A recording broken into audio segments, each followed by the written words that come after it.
I wanted to sit down for a second because I'm getting ready to edit my first video. And I wanted to make sure that I explained some stuff. I didn't know that I was actually going to be starting a YouTube channel on this beast right here. So, I mean, the very first footage I have, you know, it's just a really quick kind of little walkthrough on it. I didn't do much filming, which I really regret. I didn't film the teardown of the original four-wheeler. I didn't do a lot of filming that I should have done. And I do apologize for that, because I didn't know I was going to be starting this. So the first few clips that you're going to see, they're pretty quick. Kind of just some stuff that I was thinking about doing. And then I'm going to get to a Triumph teardown, which when it gets to the end, you'll see that I said I was going to do some research on it and see what it was going to take to rebuild the motor. It's going to take quite a bit of money to rebuild it, and I just don't have the funds right now to rebuild that, to attempt to put it on Franken bike. So I went out and got the tools I needed to actually do this properly, because my goal is to try to keep this as factory as possible. I don't want to cut the frame up and make it longer and do all this other stuff. I kind of want to try to keep it factory looking, just because that's what I want. So I just wanted to explain, you know, anything on there that doesn't make sense, and I didn't do an update after I did my research on the motor, so I figured I'd just throw it at the beginning of it. But you're going to have the complete teardown of it, and just a little bit of footage on Franken bike here. I don't know if Franken bike's going to stick around or if I'm going to change the name of it, but that's what I'm calling right now, because, well, it is going to be a Frankenstein type of deal, because it's going to have parts from all kinds of different stuff on it. So it's not just a motor change and this and that. You can see in the very first clip that it actually has the original axle in there, which is a shaft-driven axle, and I just didn't want that. I wanted a chain-driven, because I didn't feel like dealing with the axle. It was on the wrong side, and it was going to be a pain. So this is what I'm doing.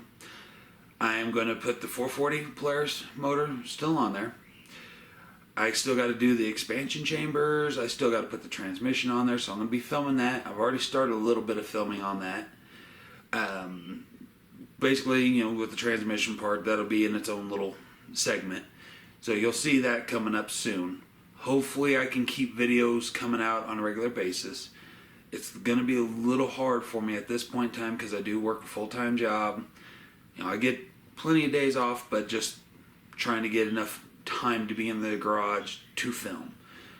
To help out, to get this going.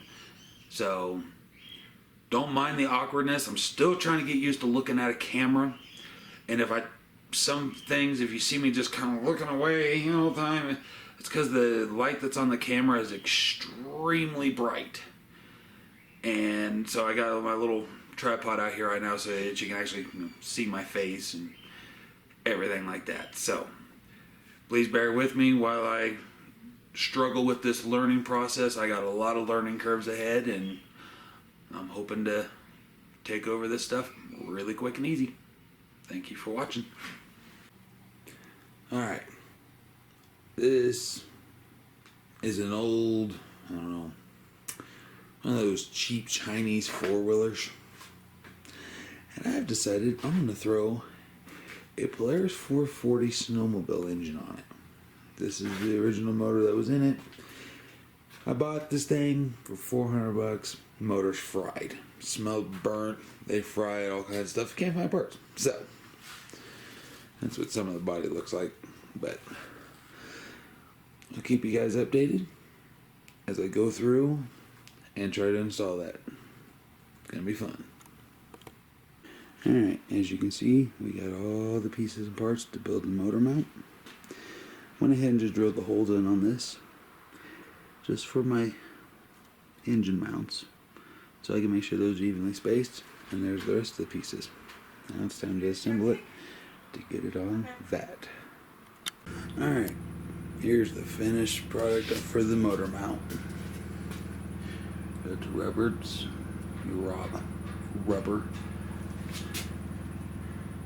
Got some gussets on there.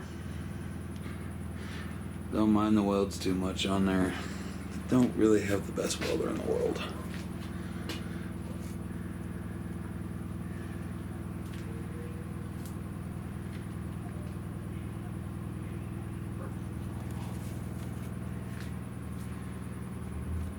Okay, this is what's going on. I got a 2000 Triumph Spirit here. Basically the 1000cc cross target engine. I'm going to be putting on Frankenstein over here. The original plan, I was going to put this Polaris 440 snowmobile engine on it. But I just don't have the proper tools at this point in time to do what I need to do. So I'm going to option B, which is doing this. As you can see, it's pretty mangled up. It doesn't... I had tried to get it to turn over. I couldn't get it to. I think the motor's locked up on it. I'm going to kind of work on that before I attempt to put it over there. On Frankenstein over there. I'm going to have to change over to A-arms. This is just one of those cheap Japanese four-wheelers. At least the frame is. So, but it's got a Yamaha 500 rear end, and I do have the A-arms from that Yamaha 500 that I am going to put on that. So, we'll get going.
my camera died on me yesterday when I was in the middle of still trying to take off the subframe on the back of this Triumph.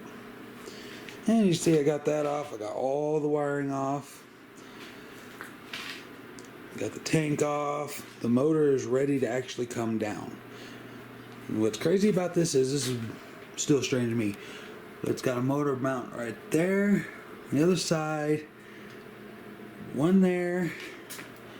There's one down below.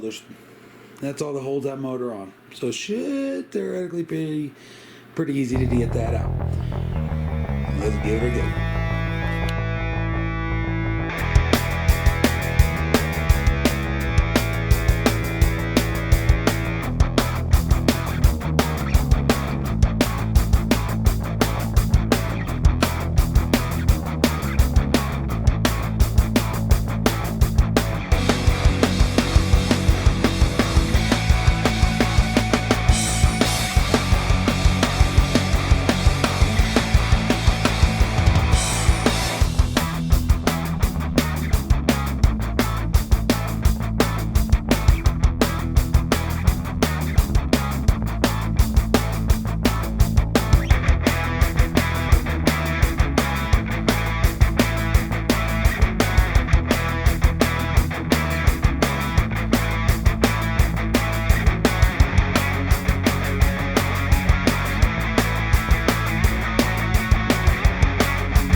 Alright, well, got the motor out, as you can see. Took a little bit longer than what I was anticipating. I did not see where that bolt is real quick.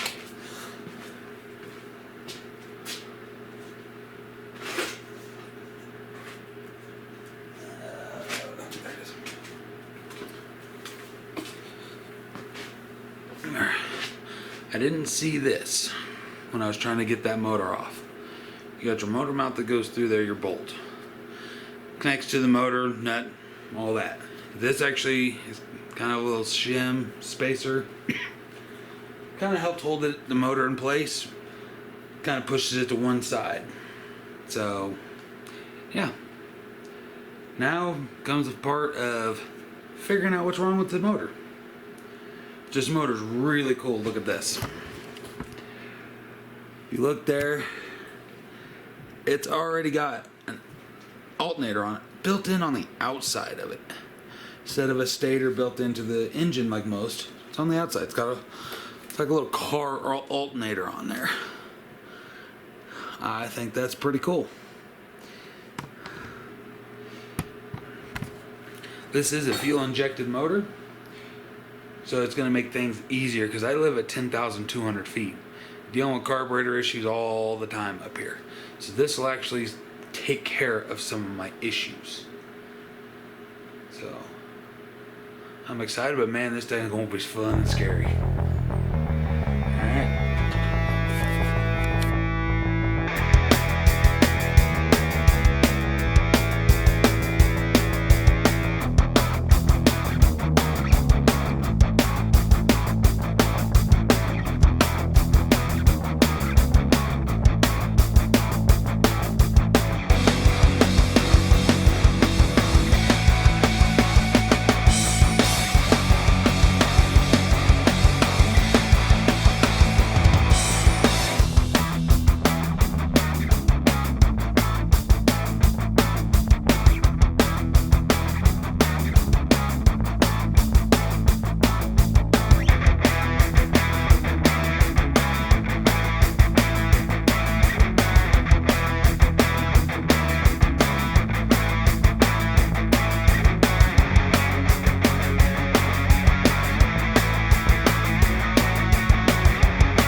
I don't know what I'm gonna have to do to this motor to get it up and going.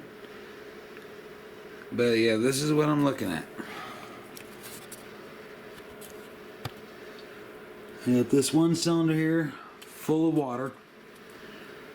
That cylinder is completely rusted. That's the only one that looks good. The head itself does not look bad. Yeah, the valves need to be, reseated. Probably check, make sure there's no pitting and all that normal carbon buildup. But that is not good. And as you can see, there, I turned the light on my camera so you can see that sidewall and how toast it is. The cylinder wall and these two are definitely done. This one's probably okay because the piston is all the way up. But these two are down. That one is way down there. What's crazy about this bike is I got it for free.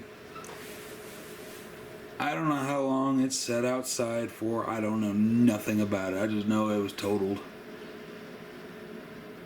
Looking at the motor, it's been sitting around for quite a while. I mean, even down in there where the cooling chamber is on this, for the antifreeze to flow through, it's completely gummed up. I mean, this thing is nasty. Had no oil plug in it, but the transmission still turns. The transmission turned nice and freely. Put it in gear, it doesn't move because, well, obviously the motor's locked up. So I'm going to be doing some research and seeing if it's even worth fixing, or if I'm just going to find a different motor.